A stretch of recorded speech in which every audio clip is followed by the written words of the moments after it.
और भगवान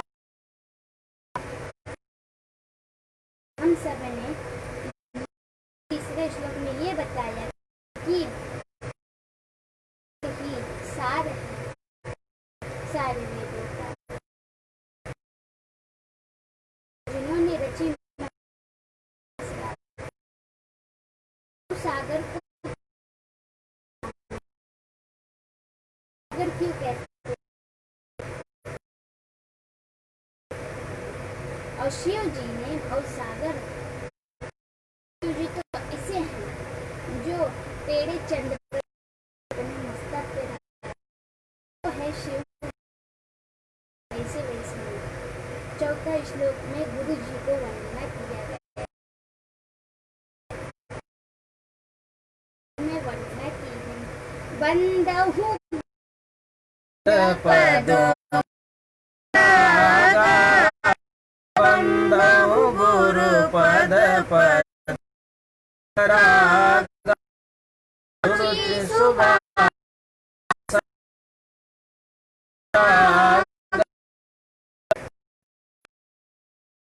कमल कमल कमल कमल की महिमा यह है कि वो पानी में रहे लेकिन पानी में डूबता नहीं। उसी प्रकार गुरु जी के चरण जो हैं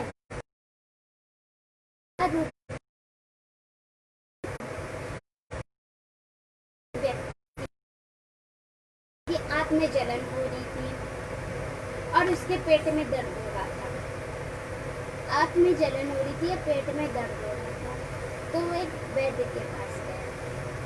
वैद्य को अपना पूरा दृष्टांत सुनाया कि मेरी बहुत आंखें दर्द हो रही है, जलन दे रही हैं और पेट में दर्द हो रहा है। तो वैद्य ने क्या किया, मतलब आंखों के लिए अंजन जैसे दे दिया पाउडर, और कि आप इसमें मिलावट की हो तो कम से कम आपकी फोटो रहेगी तो उसमें मैं कसम तो खा सकता हूँ कि मेरी गुरु जी की कसम खा के बताता हूँ कि मैं सच बोल रहा हूँ। ऐसे नहीं, भाव रहना चाहिए, पूर्व रहना चाहिए कि गुरुदेव तुम्हारी जय हो, गुरुदेव तुम्हारी जय हो, गुरुदेव तुम्हारी जय हो, गुरुदेव तुम्हारी जय हो, जय सिंधु करुणा की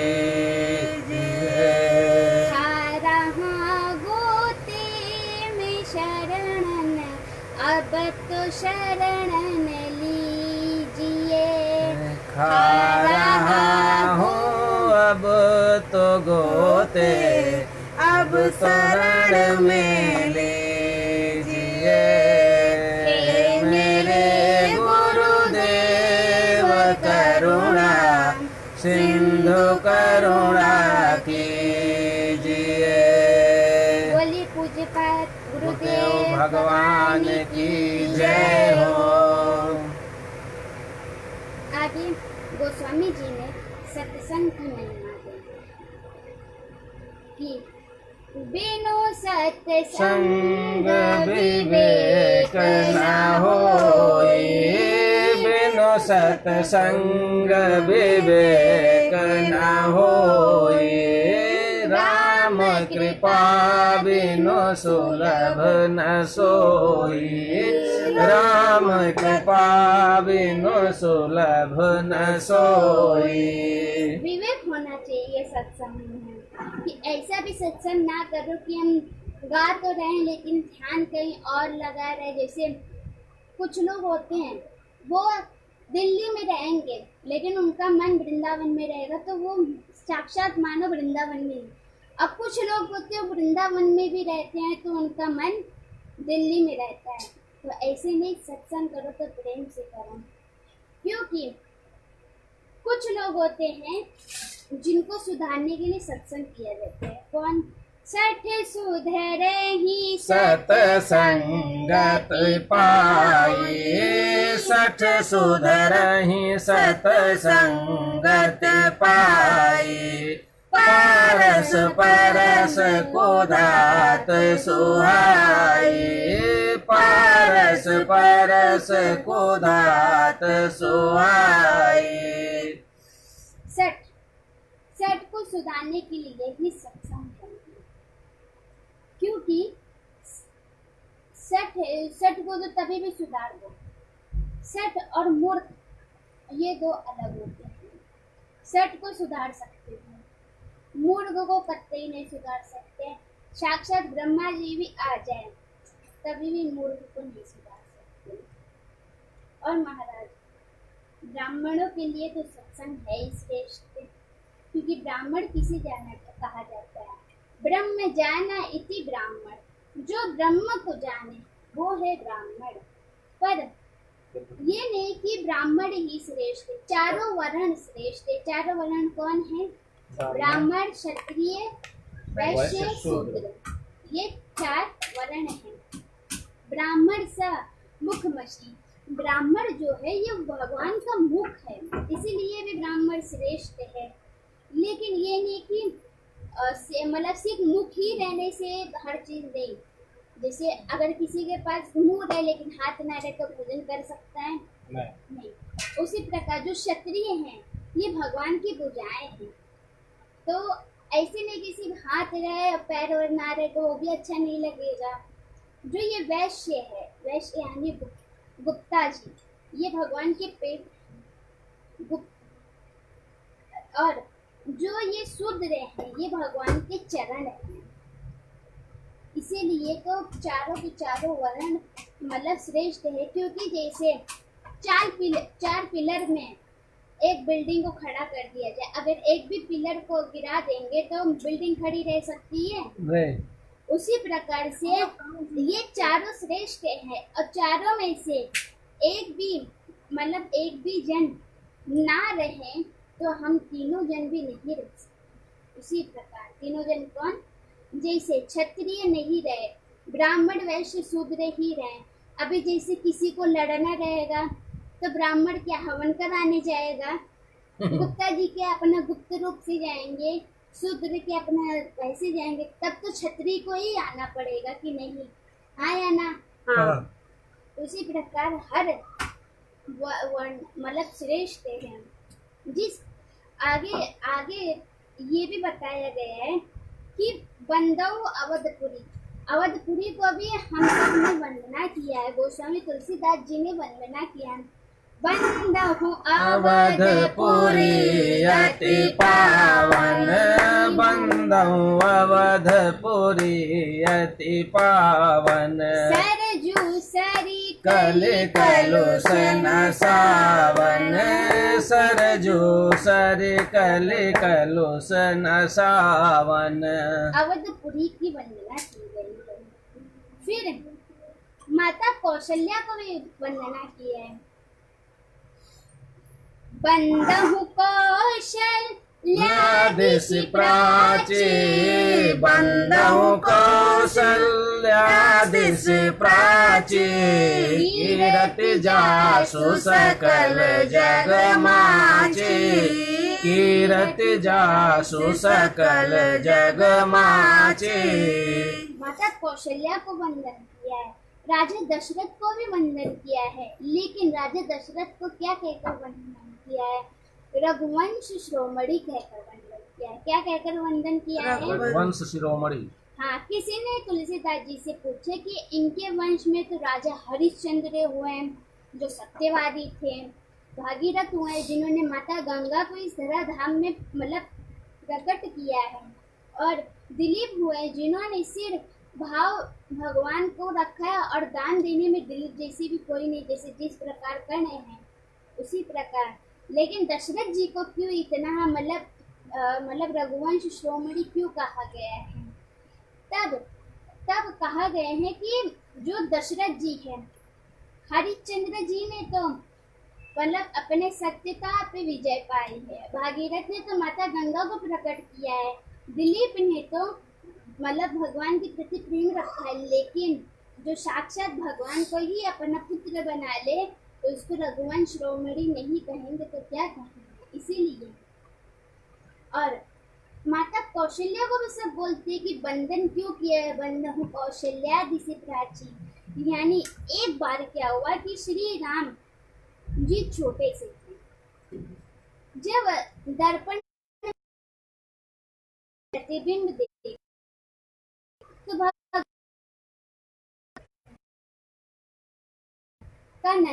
भगवान की नजर चंद्रमा पर पड़ी। कहाँ पर पड़ी? चंद्रमा पर पड़ी। तो जब पड़ी तो कि दुपट्टा पल्लू लेके खिसका रहे थे। माता कौशल्या ने जब देखा तो पूछे कि क्या हुआ लाला, तब वो चंद्रमा की ओर हाथ दिखाते थे। जब जैसे ही भगवान श्री राम जी चंद्रमा की ओर हाथ दिखाते हैं तो माता कौशल्या कहती है कि पुत्र, चंद्रमा तो लाना बहुत मुश्किल है। तब भगवान ने तो बोला मुझे तो चंद्रमा चाहिए, अब क्या करे। तब चंद्रमा की बात हो रही है तो माता कौशल्या ने बोला तू तो खुद ही मेरा चांद जैसा है। हाँ, लेकिन भगवान माता वो चलाते हैं, तुमने उसको अपना पुत्र बना लिया, तुमने तो एक बार ये सोचा ही नहीं। माता कौशल्या खुद जानती है कि मेरा राम तो जगत पिता है, क्योंकि जब भगवान ने जन्म लिया था उन्होंने चतुर्भुज रूप में देखा था, तो उन्होंने खुद कहा था कि आप छोटे से बालक बन जाओ। माता पुनि बोली सोमती बोली, तो जो हुतात यह रूपा की जय सुशीला अति प्रियशीला। यानी भगवान मतलब माता कौशल्या जानती, लेकिन कभी भी पुत्र रूप में ही भगवान के प्रति प्रेम करते हैं। फिर भरत जी को भी प्रणाम किया है। प्रणव प्रथम भरत के चरना, प्रणव प्रथम भरत के चरना, जासु नेम व्रत जाई न वरना, जासु नेम व्रत जाई न वरना। बंधु लक्ष्मण पद जल जाता, बंधु लक्ष्मण पद जल जाता, शीतल सुभग भगत सुख दाता, शीतल सुभग भगत सुख दाता। अब भरत जी को प्रणाम किया है। भरत जी को क्यों प्रणाम किया? क्योंकि भरत जी ने राम जी के ही प्रति सर्वप्रथम प्रेम रखा था, और श्री राम जी जब चले गए थे तो भरत जी को गुरु वशिष्ठ जी ने कहा कि आप इस राज्य को ले लो। तभी भी भरत जी ने हाथ जोड़ करके मना कर दिया। उन्होंने कहा ये मेरे प्रभु का है और मैं अपने प्रभु की गद्दी में नहीं बैठ सकता। ऐसे श्री भरत जी महाराज है। और लक्ष्मण जी को क्यों वंदन किया है? लक्ष्मण जी महाराज पूरे 14 वर्ष अपनी माता से, अपनी पत्नी से दूर रहे, और महाराज अब तो उल्टा है।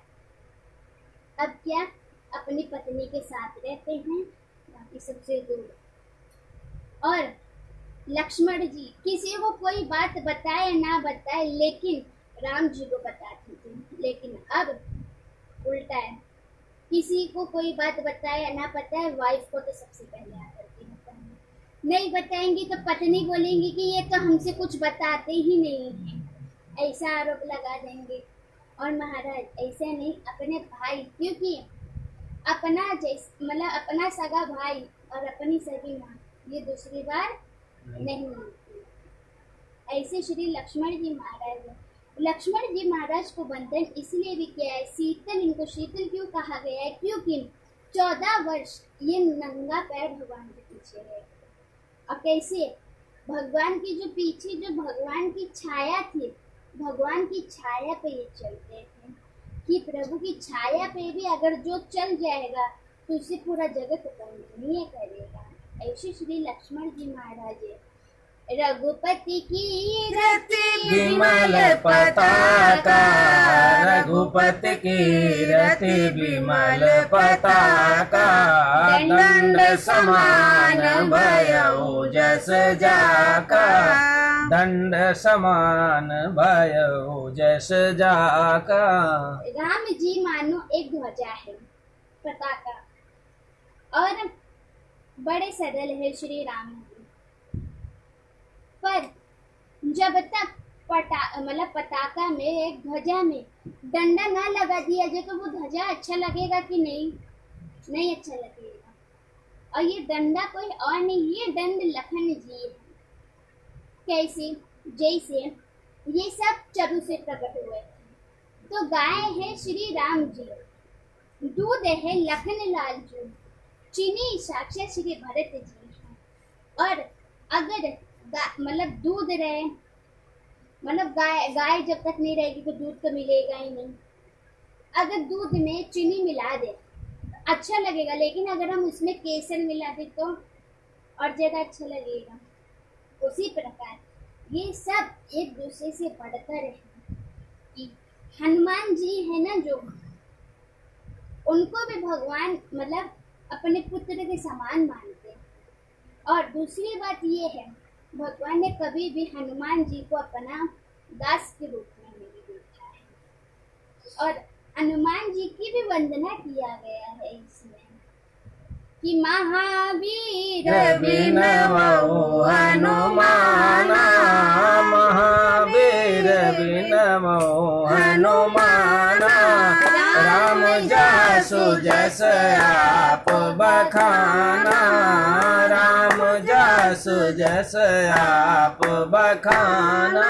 मंगल मूर्ति मारुति नंदन, मंगल मूर्ति मारुति नंदन, सकल मंगल मूल निकंदन, सकल मंगल मूल निकंदन।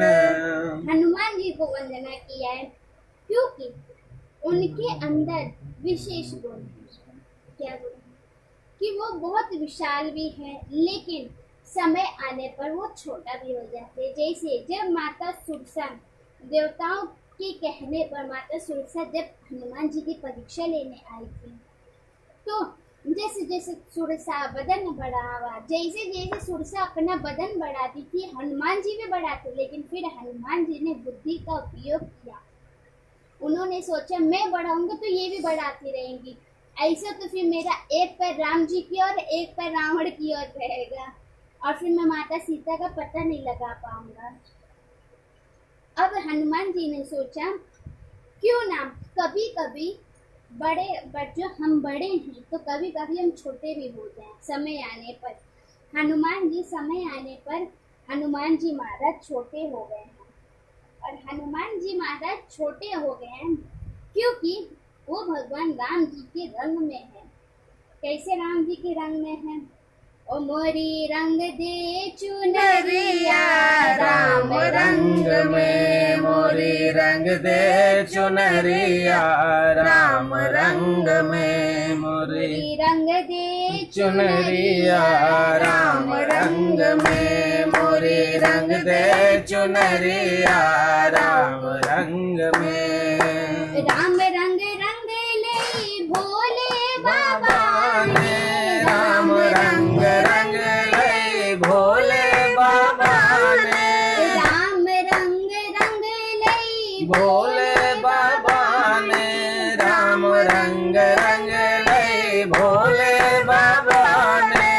और पवन सुत बजरंग ने, मोरी रंग दे चुनरिया राम रंग में, मोरी रंग दे चुनरिया राम रंग में। ना तो रंगाऊ में नीली पीली, ना तो रंगाऊं मैं नीली पीली, ना तो रंगाऊ में नीली पीली, यानी हमें ना नीला पीली, ना तो में नीली ना तो रंगाऊं मैं नीली पीली, ना तो रंगाऊं मैं लाल में, मन रंग दे चुनरिया राम रंग में, ओ मोरी रंग दे चुनरिया राम रंग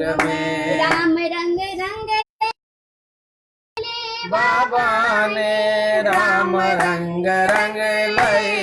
भोले बाबा ने राम रंग रंग लई भोले बाबा ने राम रंग रंग लई भोले बाबा ने और पवन सुत बजरंग ने मोरी रंग ले चुनरिया राम रंग लई मीरा ने रंग लई तुलसी ने रंग लई नरसी ने रंग लई नाम रंग में मोरी रंग दे चुनरिया राम रंग में मोरी रंग दे चुनरिया राम रंग में मोरी सूरदास नानक का वीरा ने रंग लई सूरदास नानक कबीरा ने रंग लई सूरदास नानक का कबीरा ने रंग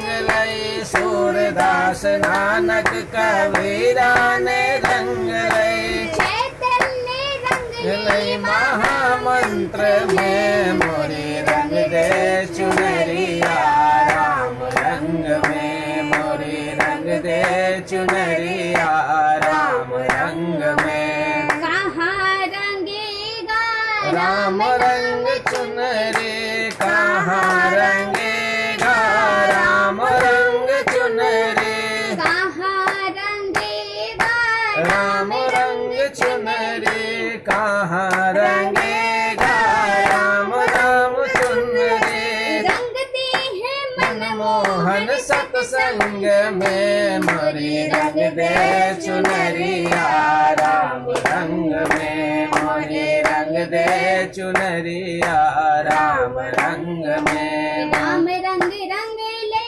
भोले भोले बाबा ने राम रंग रंग लई भोले बाबा ने राम रंग रंग ले भोले बाबा ने राम रंग रंग लई भोले बाबा ने और पवन सुत बजरंग ने मोरी रंग दे चुनरिया राम रंग में मोरी रंग दे चुनरिया राम रंग में।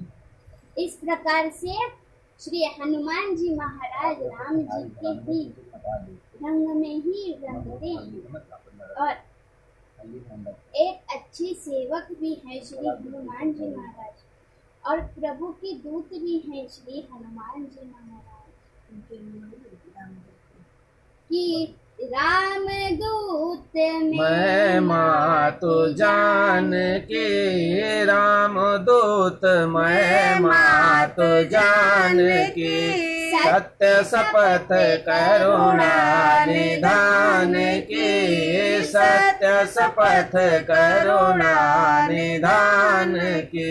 जब प्रभु श्री राम जी लौट करके आए थे तो उसके कुछ दिन बाद एक दिन राम जी अपने दरबार में थे और माता सीता जी कभी से देख रही थी कि जब हनुमान जी महाराज को प्रभु श्री राम जी देखते हैं तो वो नजर नीचे कर लेते और जब अगर हनुमान जी महाराज जी राम जी को देखते तो राम जी नजर नीचे कर लेते। वो कभी से ये दृश्य देखी तो माता सिया जो ने पूछा राम जी से कि मैं कभी से देख रही हूँ कि हनुमान जी आपको देखते हैं तो आप नजर नीचे कर लेते हैं, आप हनुमान जी को देखते हैं तो वो नजर नीचे कर लेते हैं, ये क्या कारण है। तब महाराज भगवान ने बताया मैं हनुमान को देखता हूँ तो हनुमान मेरा आदर मतलब मुझे अपना सब कुछ मानता है और मुझे अपना आदर्श मानता है, इसीलिए हनुमान नजर नीचे कर लेता है आदर के लिए कि प्रभु से मैं नजर मिलाने के लायक नहीं हूँ। तब सिया जी ने कहा लेकिन हनुमान जी आपको देखते हैं तो आप क्यों नजर नीचे कर लेते हैं। तब राम जी ने कहा सीते मेरे ऊपर हनुमान के प्रति इतना कर्ज है कि मैं चुका ही नहीं सकता। तब माता सीता ने कहा कैसे कर्ज। बोले इन धन दौलत के रहते तो वो कर्ज को मैं चुका देता, लेकिन इसने तो प्रेम के प्रति इतना कर्ज मेरे ऊपर रख दिया है कि मैं अगर 100 जन्म भी राम कर लूं तो मैं नहीं चुका सकता। जब सिया जी ने ये बात सुना तो सिया जी ने कहा कि एक काम करो आप एक कागज में हनुमान को लिख दो कि हनुमान मैं तुम्हारा कर्ज नहीं चुका। राम जी ने एक कागज में लिख दिया। अब जब लिख दिया हनुमान जी के पास वो पत्र आया, हनुमान जी रोने लगे और हनुमान जी कहने लगे कि हे प्रभु, मैं तो आपका दास हूँ और मैं आपका पुत्र के समान हूँ। मेरे आपके प्रति कैसा कर्ज जो आप मुझे मतलब एक कागज में लिख के दे रहे हो। तो राम जी ने कहा, हनुमान तुम चिंता मत करो, तुम मेरे पुत्र हो, लेकिन मेरे पुत्र से भी ज्यादा तुम श्रेष्ठ हो। क्योंकि जब भगवान श्री राम अपने धाम को जा रहे थे वैकुंठ, तो हनुमान जी को साथ में लेके जा रहे थे। जब हनुमान जी को साथ में लेके जा रहे थे तो हनुमान जी महाराज बोले कि प्रभु हमें नहीं जाना। राम जी ने बोला कि तुम मेरे बिना एक पल नहीं रह सकते। वैकुंठ में तो मैं तुम्हें हमेशा दर्शन करते हो, इधर तो कोई ना कोई मतलब मेरी सेवा के लिए रहता, लेकिन वैकुंठ में तो तुम और लक्ष्मी ही रहोगे और कोई और रहेगा भी नहीं। तब राम जी को हनुमान जी कहते हैं कि प्रभु आप वैकुंठ में जाओगे, आप तो मिल जाओगे। बोले हाँ। बोले आपकी कथा रहेगी? बोले नहीं मेरी कथा, लेकिन मैं तो रहूं। बोले प्रभु जो आनंद आपकी कथा में है वो आनंद आपसे आपके सामने मिलने में नहीं, क्योंकि आपकी कथा में सुनूंगा तो मेरे अंदर भी रहेगा कि मेरे प्रभु मुझे कब मिले। तो बोले प्रभु मैं तो इधर ही रहूंगा। बोले कब तक?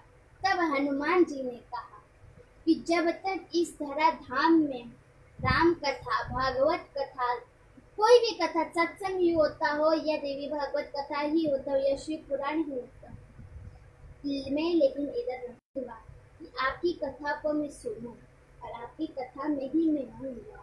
और जब तक इस विश्व में इस धरा धाम में कथा होगी तब तक मैं वैकुंठ नहीं होगा। इसीलिए जहाँ पर भी कथा होती है तो हनुमान जी कोई ना कोई रूप से विराजमान रहते, जैसे यहाँ पर भी विराजमान है। और महाराज हनुमान जी महाराज हर जगह ऐसे ही विराजमान रहते हैं। बोलिए अनंत बलवंत सरकार की जय हो। और महाराज प्रयाग जी की भी महिमा बताई गई है। प्रयाग जी की महिमा क्यों बताई गई? कारण प्रयाग जी को त्रिवेणी कहा गया है। क्या कहा गया है? त्रिवेणी। त्रिवेणी। प्रयागराज सारे तीर्थों के राजा है वो, क्योंकि गंगा, यमुना, माता सरस्वती तीनों है प्रयाग में। इसीलिए प्रयाग इतना प्रसिद्ध भी है और प्रयाग पूजनीय भी है। और एक और है, प्रयाग के पंडा भी बड़े मशहूर हैं। कैसे? जैसे एक बार एक सेठ प्रयाग गया तो गंगा किनारे पहुंचा तो उसे एक पंडा दिखाई दिया। तो पंडा ने कहा यजमान, और जब यजमान को देखा तो बोला कि यजमान चलो संकल्प करो। तब सेठ ने कहा कि पहले मुझे स्नान करा दो फिर मैं संकल्प करूंगा। तब पंडा ने कहा कि एक काम करो, एक नौका में बैठ जाओ, किनारे क्यों नहाते हो, बीचों बीच नाव, क्योंकि पूरे त्रिवेणी का फल मिल जाएगा। क्योंकि यहाँ पे गंगा है, यहाँ पे सरस्वती माता तो गुप्त रूप से है और यहाँ पे यमुना माता। तब उन्होंने कहा ठीक है चलो। पंडा ने मस्त स्नान कराया। अब स्नान कराने के बाद सेठ ने कहा चलो ठीक है अब संकल्प करते हैं। अब जब संकल्प की बारी आई तो वो बस संकल्प पड़ता, ओम विष्णु विष्णु विष्णु, संकल्प हो गया। अब 2 दान दक्षिणा। तब वो जो सेठ था उसको रोज पूजा होती थी, रोज पंडित आते थे, तो उसने संकल्प याद कर लिया था। और तभी उसको संकल्प याद था तो उसने बोला ये संकल्प थोड़ी ना, तुम फिर से पढ़ो। तब उसने फिर से पढ़ा विष्णु विष्णु विष्णु 2 संकल्प। बोले ये थोड़ी ना, अरे बोलो अमुक नाम, अमुक गोत्र, ये सब तो बोलो। तो बस बोलता ओम विष्णु विष्णु अमुक नाम, अमुक गोत्र, कुछ भी बोल देता वो बस।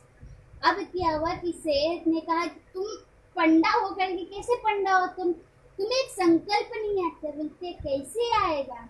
बोले क्यों, पंडों को तो संकल्प आना चाहिए। वो पंडा बड़ा ही चतुर था।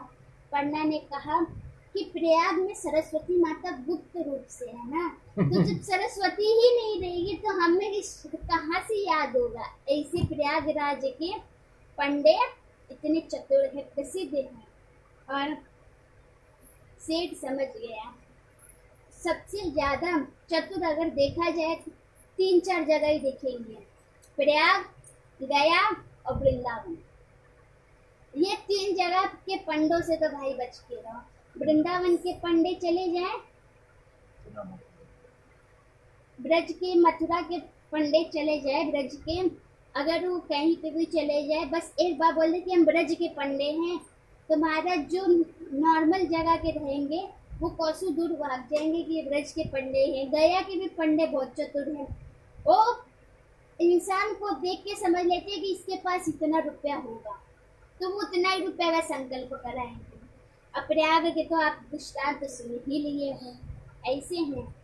अब प्रयागराज में सुनिए, भरद्वाज मुनि बसहि प्रयागा, भरद्वाज मुनि बसहि प्रयागा, तिन्हि राम पद अति अनुरागा, तिन्हि राम पद अति अनुरागा। भरद्वाज मुनि बसे ही प्रयाग गए। ये महाराज प्रयाग में श्री भरद्वाज मुनि वो उनके आश्रम में है, और वहाँ पर प्रभु श्री राम जी का नाम सुमिरन कर रहे हैं। बोलिए राघवेंद्र सरकार की जय हो। क्योंकि अगर हम किसी तीर्थ में बैठ करके भगवान का नाम सुमिरन करते हैं तो वो तीर्थ कल्पवास कहलाता है। क्या कहलाता है? कल्पवास। कल्पवास। भगवान श्री राम जी मर्यादा पुरुषोत्तम है और श्री कृष्ण जी लीला पुरुषोत्तम है, और इनको भी समझना बहुत ही विचित्र है। जैसे एक बार क्या हुआ कि भगवान राम जी के भक्त और भगवान श्री कृष्ण के भक्त में बीच में बहस होने लगी। किस बात की? राम भक्त कहते कि हम श्रेष्ठ हैं, कृष्ण भक्त कहते हैं कि हम श्रेष्ठ हैं। तो राम भक्त ने कृष्ण भक्तों के ऊपर मुंह पे पट्टी बंधवा दी, बोल दी तुम्हारा छलिया तो रास रचाता है, रणछोड़ है, ये है। तो बेचारे चुप होकर के आकर के घर पे रोने लगे। अब भगवान अपने भक्त से बात कर रहे हैं, बोले क्या हुआ? वो बात ही नहीं कर रहे हैं। बोले तुम्हारा नाम कृष्ण, जैसे तुम्हारा टेढ़ा नाम वैसे तुम्हारी टेढ़ी हरकत। देखो राम जी इतनी मर्यादा है कि उनको सब पूजते, तुम्हारा तो कोई छोटा बच्चा नाम भी नहीं ले सकता। अब भगवान ने बोला अच्छा, भगवान ने बोला अच्छा और बताओ। उन्होंने बोला तुम राम की तरह क्यों नहीं है? बोले अच्छा। तब भगवान ने उस भक्त का हाथ पकड़ा और उस भक्त का हाथ पकड़ कर लेके गए। भगवान ने बोला ये जो कुआं दिख रही है तुझे? बोले हाँ। बोले जाओ एक कुआं में ये जो सीख है, ये सीख को उठाओ तुम, और जो ये अंदर कुआं के अंदर बल्टी रखी है जो गिरी है, तुम उससे सीख सकते। अब वो प्रयास कर रहे, वो निकल ही नहीं रहा, निकल ही नहीं रहा, निकल ही नहीं रहा। तो भगवान ने बोला इधर लाओ। भगवान ने उस सीख को थोड़ा टेढ़ा किया, जैसे कृष्ण का टेढ़ा रहता है ना नीचे, भगवान ने वैसे टेढ़ा किया। अब बल्टी को फंसाया तो बल्टी निकल गई। बोले तुम इसमें क्या कहना चाहते हो? भक्त ने कहा। तब भगवान ने कहा कि मैं इसमें ये कहना चाहता हूँ कि अब आने वाला है कलयुग, और जो कलयुग है, कलयुग के लोग तो सीधे होते नहीं, वो होते हैं टेढ़े, और टेढ़े व्यक्तियों को हम नहीं संभालेंगे तो कौन? सीधे व्यक्तियों को मैंने राम जी को ड्यूटी दे दी है, टेढ़े व्यक्तियों को मैं सकता हूँ ऐसे। लेकिन दोनों एक ही हैं। कैसे? राम कृष्ण दोनों एक हैं, अंतर नहीं निमेष। एक के नयन गंभीर है, एक के चपल विशेष। जैसे मैंने अपने भागवत कथा में भी कहा था कि राम कृष्ण दो एक हैं, अंतर नहीं निमेष। उनके नयन चपल है, इनके गंभीर। यानी भागवत कथा में भगवान को चपल कहा गया। चपल यानी जो चंचलता हो जिसके अंदर, वो श्री कृष्ण जी महाराज हैं। और राम जी मर्यादा पुरुषोत्तम है, और मर्यादा जहाँ जहाँ सीमित हो वो राम जी बताते हैं। लेकिन कृष्ण ने जो कहा है वो करो, और राम जी ने जो किया है वो करो। नहीं तो कृष्ण जी अगर एक गोपियों के साथ रास थोड़ी ना रचे हैं, कितने गोपियों के साथ, हमारा 2 ही गोपियों के साथ रास रचा लो, कल पुलिस आपको चौकी में रास रचाएगी। लेकिन जो कृष्ण ने जो कहा है, क्योंकि कहा भगवान ने बहुत अच्छा, जैसे गोपियाँ स्नान करती थी जब यमुना में, तो भगवान कई बार मना की, नहीं मानी तो भगवान ने एक बार उनका वस्त्र हरण कर लिया। तो भगवान ने बताया कि गोपियाँ तुम समझो कि इसमें वरुण देव का वास है, और वरुण देव मतलब वरुण देव रहते हैं जल में, तुम बिना वस्त्र के नहा रहे हो, ये उचित बात नहीं है। और महाराज कई लोग महाराज ये भी कहते हैं कि भागवत कथा वाले लोग पता नहीं राम कथा कैसे कर लेते हैं। भागवत कथा छलिया की है और राम कथा मर्यादा की है, क्यों नहीं कर सकते? जो छलिया को समझ सकता है वही तो राम को समझ सकता है, क्योंकि अगर राम कथा समझाने तो भागवत कथा को भी लेकर चलना पड़ेगा, क्योंकि समझ ही नहीं सकते सब। और अगर भागवत कथा को समझाने तो राम कथा को भी लेकर चलना पड़ेगा, उससे भी व्यक्ति को समझ में आता, क्योंकि कुछ कुछ चीजें जो मतलब राम कथा में चौपाई में है, तो भागवत कथा के श्लोकों में कहो तो वो ज्यादा अच्छे से समझ आता है। अब कुछ लोग कुछ ऐसे है कि वो भागवत कथा के श्लोकों में है, तो वो राम कथा की चौपाइयों से सरल से समझ में आ जाता है ऐसे। और महाराज श्री भरद्वाज मुनि वहाँ पर विराजमान है, याज्ञवल्क्य जी भी वहाँ पर है, और याज्ञवल्क्य जी जाने लगे तो भरद्वाज जी ने निवेदन किया है श्री याज्ञवल्क्य जी से, याज्ञवल्क्य मुनि परम विवेकी, याज्ञवल्क्य मुनि परम विवेकी, भरद्वाज राखे पद टेके, भरद्वाज राखे पद टेकी। भरद्वाज जी के चरणों में याज्ञवल्क्य जी गिर गए, और उन्होंने कहा कि भरद्वाज जी ने चरणों में सर रख करके कह दिया याज्ञवल्क्य जी को कि आपसे मैं एक विनम्रता है मेरे अंदर, बोले क्या? तब उन्होंने कहा, नाथ एक संशय बड़ मोरे, नाथ एक संशय बड़ मोरे, करगत वेद तत्व सब तोरे, करगत वेद तत्व सब तोरे। भरद्वाज मुनि ने कहा, मुझे एक समझ में बात नहीं आ रही है, बोले क्या? तब उन्होंने कहा कि राम एक ही है कि राम 2 है? बोले क्यों? बोले एक राम वो है जो दशरथ जी के सुपुत्र है, और एक राम वो है जो साधु संत मन में स्मरण करते हैं। तब वो कहते हैं याज्ञवल्क्य जी, मंगल भवन मंगल हारी, मंगल भवन मंगल हारी, द्रबहु सुदशरथ अजर बिहारी, द्रबहु सुदशरथ अजर बिहारी। मंगल भवन में जो मंगल करने वाले हैं भगवान श्री राम जी, जो दशरथ जी के आंगन में खेल रहे हैं, वो राम है कि जो साधु संतों के हृदय में विराजमान वो राम है? तब भरद्वाज मुनि को याज्ञवल्क्य जी समझाते भी हैं, लेकिन उन्हें नहीं समझ में आता। तो भरद्वाज जी मुनि फिर कहते हैं कि एक राम दशरथ के बेटा, एक राम दशरथ के बेटा, एक राम घट घट में लेटा, एक राम का सभी पसारा, एक राम है सबसे न्यारा। तब जब ये प्रश्न कहते हैं कि राम कौन है, एक दशरथ जी के यहाँ खेल रहे हैं, वो राम है कि एक जो योगियों के मन में है वो राम है? हमारे संशय को दूर कीजिए। तब याज्ञवल्क्य जी कहते हैं कि महाराज, जो तुम्हारे अंदर संशय है ये कोई और राम नहीं, ये एक ही राम है। बोले कैसे? तब हाथ जोड़ करके पूछते हैं भरद्वाज मुनि से, श्री भरद्वाज मुनि से श्री मतलब याज्ञवल्क्य जी कहते हैं, राम कवन प्रभु छो तो ही, राम कवन प्रभु पूछो तो ही, कही बुझाई कृपा निधि मोहि, कही बुझाई कृपा निधि मोहि।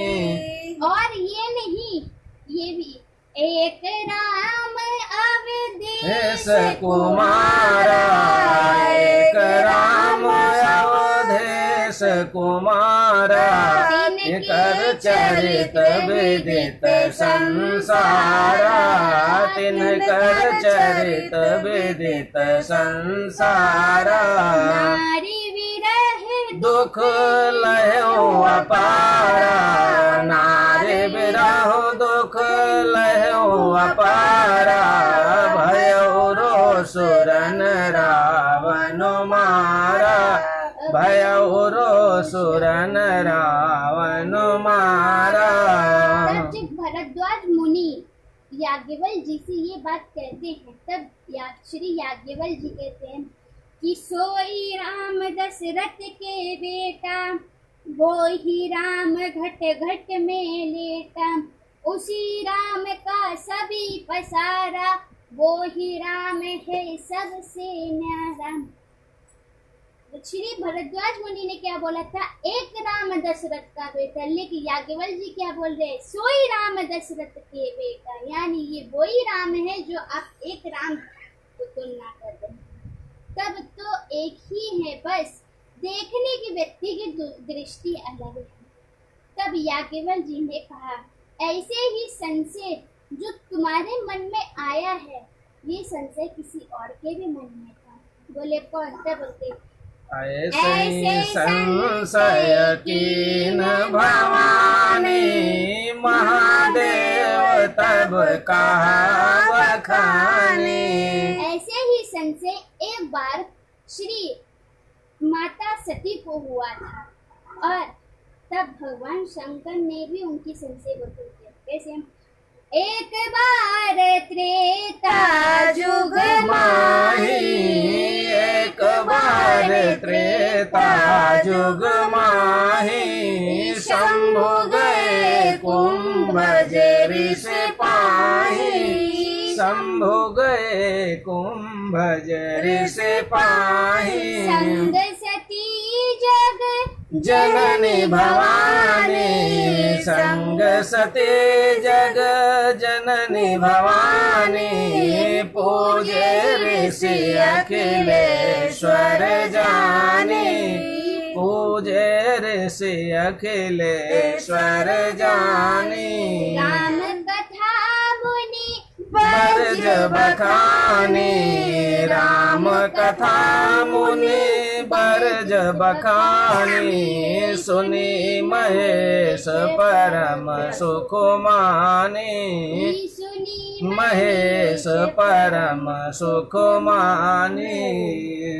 एक बार त्रेता युग में शिव जी अगस्त्य मुनि के आश्रम में गए, और अकेले नहीं गए थे, माता सती को साथ में लेके। यानी कि हम कथा में जब भी जाएं तो अपनी अर्धांगिनी को साथ में लेके जाएं, कथा में अकेले मत जाओ। और महाराज श्री कुंभज यानी श्री अगस्त्य मुनि, कुंभज किसे कहते हैं? घड़ा, जो घड़ा से प्रकट हुआ है वो अगस्त्य जी महाराज, इसीलिए इनका नाम कुंभज पड़ा है। पर भगवान शिव कितने महान हैं कि वो मतलब कैलाश से सोचो उतने ऊपर से उतना नीचे आए हैं कथा को श्रवण कर। चाहते तो अगस्त्य मुनि को बुला सकते थे, लेकिन अगस्त्य मुनि को नहीं बुलाए, स्वयं जाकर के खुद गए। और महाराज ऐसे ही कि हम जब भी गुरु के पास जाएं तो चाहे हमारा खुशी का कल हो चाहे दुखी कल, लेकिन गुरु को मत बुला, हम स्वयं जाएं। और महाराज ऐसे ही है, क्योंकि भोलेनाथ तो सब पे कृपा करते हैं। जैसे एक चोर, वो जब मंदिर में आया था चोरी करने के लिए, उसे कुछ मिला ही नहीं। देखा तो एक काला सा पत्थर रखा था, शिव जी का शिवलिंग रखा था, वो समझ ही नहीं पाया। तो उसने क्या किया कि वो चोर है, मतलब उसको कुछ नहीं दिखा, तो वो एक घंटे के ऊपर जब देखा, तो वो घंटे के ऊपर जब देखा तो उसने सोचा कि क्यों नहीं ये घंटे कोई ले आ जाए। अब क्या हुआ कि जैसे ही घंटे की ओर जाते तो मिलता ही नहीं, तो सोचे ये जो पत्थर रखा है, पत्थर के ऊपर पैर रख देता हूँ, घंटा आराम से उतर जाएगा। अब क्या किया चोर ने कि शिवलिंग जी के ऊपर पैर रख दिया और घंटा को जैसे ही लिया तो शिव जी इतने सरल स्वभाव के कि उन्होंने क्या सोचा कि ये कितना प्यारा भक्त है कि जिसने मतलब मुझे अपने आप को ही समर्पण कर दिया, क्योंकि सब मुझे बेल पत्र पुष्प यही सब चढ़ाते हैं, लेकिन ये तो मुझे खुद को ही चढ़ा दिया। श्री भोलेनाथ जी प्रकट हो गए हैं, इसीलिए तो उनको बोलते हैं कि बम बोला बम बोला बम बोला, बम बम बोला बम बोला बम बोला, बम बम बोला बम बोला बम बोला, बम बम बोला बम बोला बम बोला। श्री शिव जी महाराज ऐसे हैं। और महाराज अब भोलेनाथ जी कैलाश से चले हैं, हम सब एक ये सब प्रसंग कल श्रवण करते हैं, आते हैं, हम सब एक भजन गाते हैं, भजन गाने के बाद आरती, फिर कल हम सब भगवान की कथा को श्रवण करेंगे, क्योंकि अधिक मास 16 या 17 तारीख तक ही है। उस 16 तारीख तक 17 तारीख से श्री नवरात्रि प्रारंभ हो रहा है, तो नवरात्रि के 2-3 दिन बाद तक हम सब कथा के लाभ को प्राप्त करेंगे, इसलिए कथा को हम आगे बढ़ा रहे हैं। 9 दिन की कथा नहीं, 10, 11, 12 जब तक हरि इच्छा तब तक ये कथा चलती ही रहेगी। आइए श्री हरि का नाम सुमिरन करते हैं और मानो श्री भरद्वाज मुनि याज्ञवल्क्य जी से यही कह रहे हैं, हरि की कथा सुनाने वाले, हरि की कथा सुनाने वाले, तुमको लाखों प्रणाम, तुमको लाखों प्रणाम। हरि की कथा सुनाने वाले, हरि की कथा सुनाने वाले, तुमको लाखों प्रणाम, तुमको लाखों प्रणाम। हम डोल रहे थे वन में, बल खो बैठे थे तन में, हम डोल रहे थे वन में, बल खो बैठे थे तन में, हम डोल रहे थे वन में, बल खो बैठे थे तन में, हम डोल रहे थे वन में, बल खो बैठे थे तन में। प्रभु राह बताने वाले, प्रभु की राह बताने वाले, आह राज बताने वाले, तुमको लाखों प्रणाम, तुमको लाखों प्रणाम। हरि की कथा सुनाने वाले, हरि की कथा सुनाने वाले, तुमको लाखों प्रणाम, तुमको लाखों प्रणाम। हम लेकर विष का प्याला जा रहे थे हम के गाला, हम लेकर विष का प्याला जा रहे थे हम के गाला, हम लेकर विष का प्याला जा रहे थे हम के गाला, हम लेकर विष का प्याला जा रहे थे हम के गाला।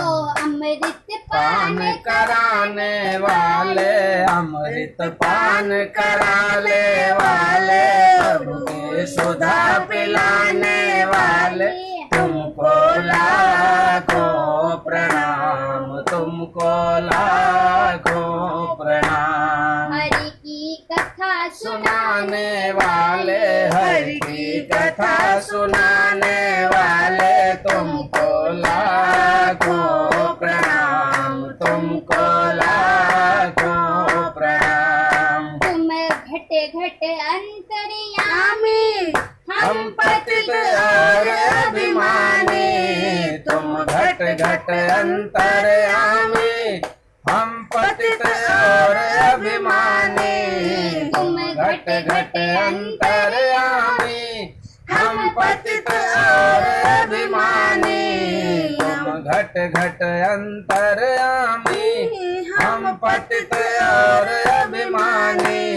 प्रभु दर्श कराने वाले, हरि का दर्श कराने वाले, तुमको लाखों प्रणाम, तुमको लाखों प्रणाम। हरि की कथा सुनाने वाले, हरि की कथा सुनाने वाले, तुमको लाखों प्रणाम, तुमको लाखों प्रणाम। हम पार तेरा क्या पावे, बस शीश झुकाए ही गावे, हम पार तेरा क्या पावे, बस शीश झुकाए ही गावे, हम पार तेरा क्या पावे, बस शीश झुकाए ही गावे, हम पार तेरा क्या पावे, बस शीश झुकाए ही गावे। आत्म कराने वाले, आत्म ज्ञान कराने वाले, मुक्ति दिलाने वाले, तुमको लाखों प्रणाम, तुमको लाखों प्रणाम। हरि की कथा सुनाने वाले, हरि की कथा सुनाने वाले, तुमको लाखों प्रणाम, तुमको लाखों प्रणाम। हरि की कथा सुनाने वाले, हरि की कथा सुनाने वाले, तुमको लाखों प्रणाम, तुमको लाखों प्रणाम, तुमको लाखों प्रणाम।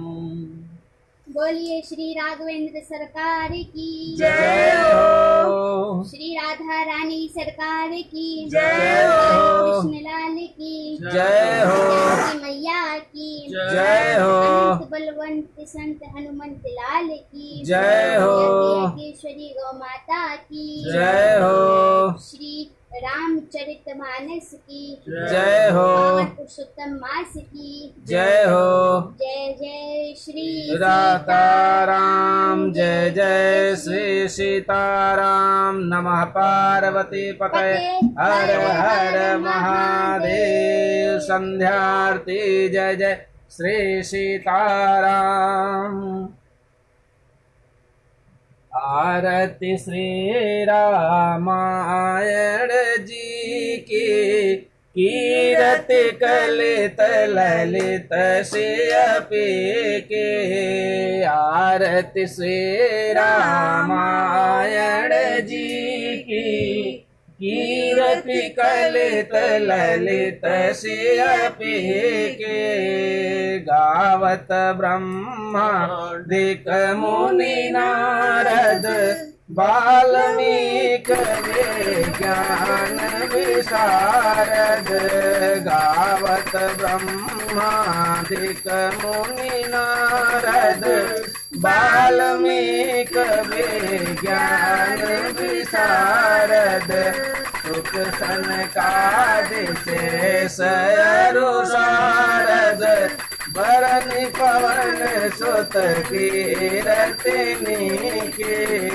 आरती श्री रामायण जी की, कीरति कलित ललित सिर पीके गावत वेद पुराण अष्टदश गावत वेद पुराण अष्टदश छो शास्त्र सब ग्रंथन को रस छो शास्त्र सब ग्रंथन को रस मुनि जन धन संतन को सर्वस सार रस सम्मत सब ही की आरती से रामायण जी की तीरथ कलित ललित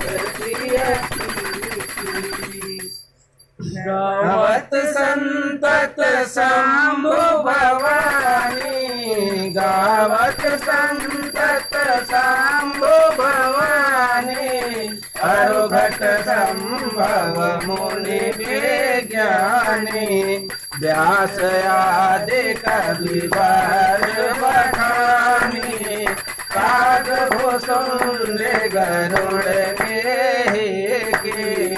आरती से रामायण जी की तीरथ कलित ललित सिर पीके कलिमल हरण विषय रस फीकी सुभग श्रृंगार मुक्त जुबती के दलन रोग भव मोरे अमी के तात मात्र सब विधि तुलसी की आरती से रामायण जी की तीरथ कलित ललित सिर पीके आरती से रामायण जी की तीरथ कलित ललित सिर पीके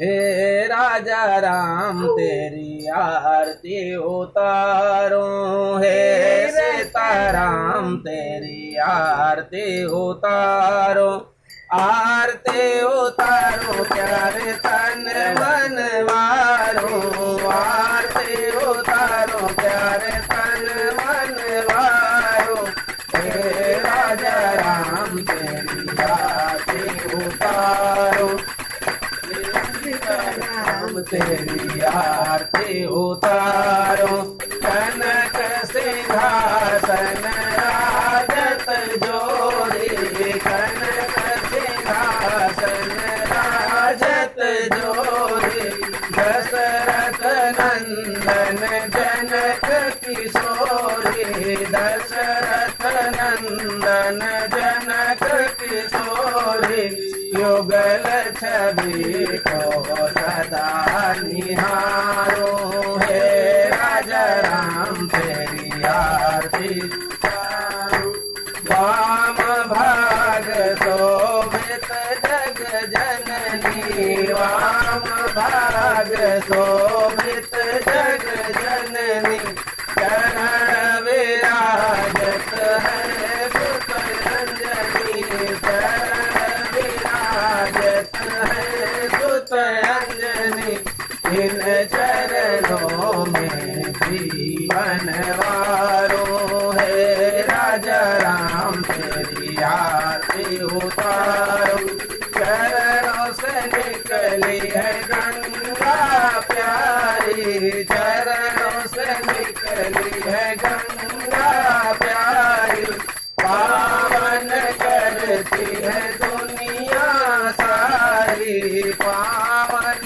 करती है दुनिया सारी इन चरणों को सदा पधारो हे राजा राम तेरी आरती उतारो आरती उतारो प्यारे तन मन वारो आरती उतारो प्यारे तन मन वारो हे राजा राम तेरी आरती उतारो हे सीताराम तेरी आरती उतारो आरती हनु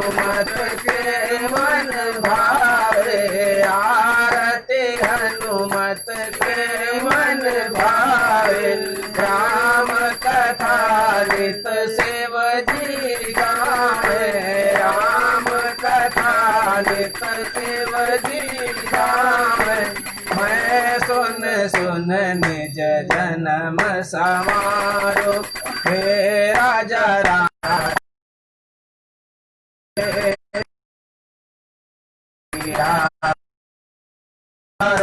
हे सीताराम तेरी आरती उतारो ओम मंगलम मंगलम मंगलम पुंडरीक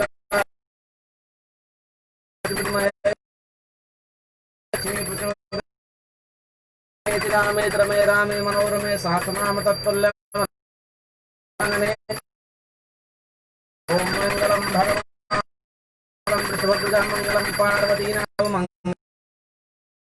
ओम सर्वमंगल मांगल्ये शरण्ये त्र्यंबके गौरी नारायणी नमोस्तुते अतुलित बलधाम महेम शैलावती शानं ज्ञानिनामग्रगण्यं सकलगुणधानं बाणानां धीशं रघुपतिभक्तं वाद्यातं नमामि ओम श्री हनुमते नमः मुक्ता विद्रमहे नीलधौलच्छाय मुखस्त्रे क्षणयुक्तां निबद्धमुक्तां तत्त्वार्थवर्णान्वितां गायत्री वर्वाभ्यां कुत्कुसां शूलं कपालं गुणं शंखं चक्रं थारविन्दयुगलं हस्तैर्वहन्तीं भजे नमस्ते देवी गायत्री कर्पूरगौरं करुणावतारं संसारसारं भुजगेन्द्रहारं सदा वसन्तं हृदयारविन्दे भवं भवानी सहितं नमामि भवं भवानी सहितं नमामि भवं भवानी सहितं नमामि त्वमेव माता च पिता त्वमेव बन्धुश्च सखा त्वमेव विद्या द्रविणं त्वमेव विवाह श्रवण करेंगे और जब तक हरी इच्छा 7 बजे से प्रारंभ हो जाएगा कथा और जब तक हरी इच्छा तब तक चलेगी कथा। बस यही जय श्री राधे जय सिया राम और राधे राधे।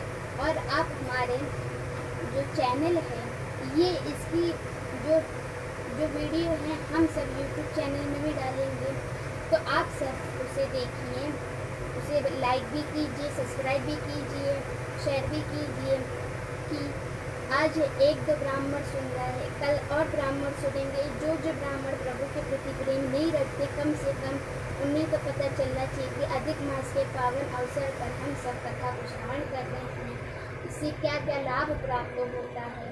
बस यही कहना है। जय सिया राम जय श्री राधे राम।